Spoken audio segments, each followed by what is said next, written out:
We are standing in the Schneller compound, the Schneller orphanage for Syrian refugees, which was built first in the 1860s, and it was developed until the beginning of the Second World War as a German institution for learning.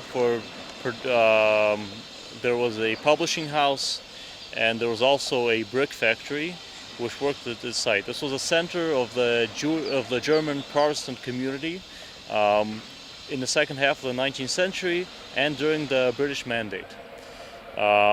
This building is the original and the first building which was built on the site in the 1860s. It contains a church and the original orphanage for the housing of the Syrian refugee children.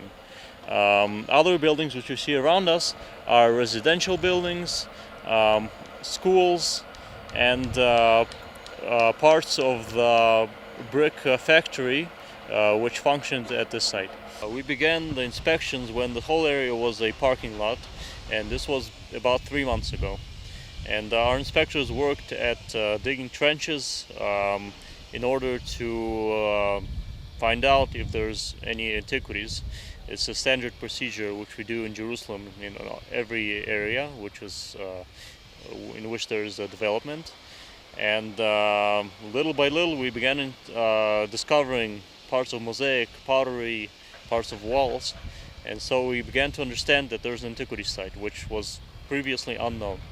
And about 2 weeks ago I began the salvage excavation, and right now we're already at the end of the excavation, and we're beginning to understand what the nature of these finds, and it'll take many more months and perhaps even years to publish the finds.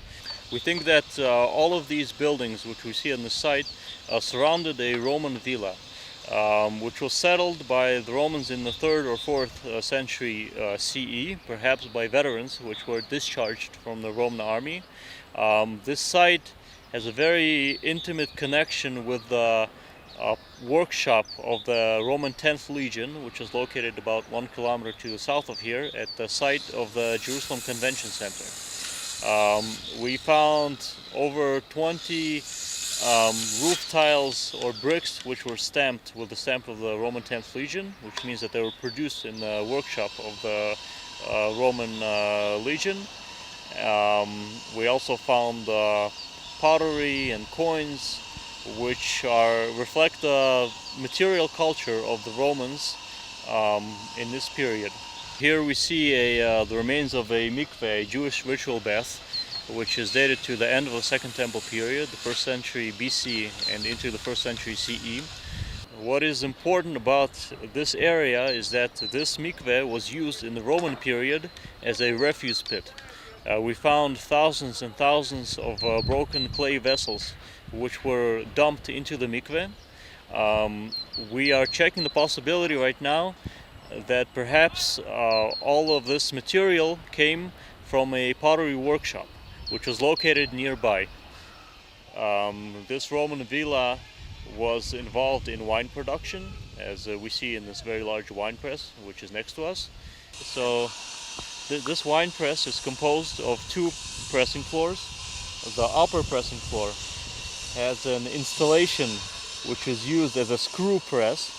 This is the bottom part of the installation. The upper part was built with wood, and this is used for pressing sacks of grapes to produce fresh wine. Around this upper pressing floor are 8 semicircular or square compartments in which were placed grapes which over time released their juice, which was collected into the upper pressing floor and mixed with the fresh wine. This was done to produce wine of different tastes, for example sweet wine. After the wine was pressed in the upper floor, it flowed into the lower floor, on which we're standing right now. This lower floor had a collecting vat which was located over here, Sometime in the 19th century, this collection vat was discovered, and in its place a water cistern was built. Some of the remains will be covered, and the others will be preserved as part of the park. We hope that this wine press will be preserved, and in the future the visitors to the park will be able to see the wine press, which will be restored, and there will be a sign which explains how the wine press functioned and its date. So, for example, this building will be a museum. Other buildings will be schools and the yeshivot and seminaries.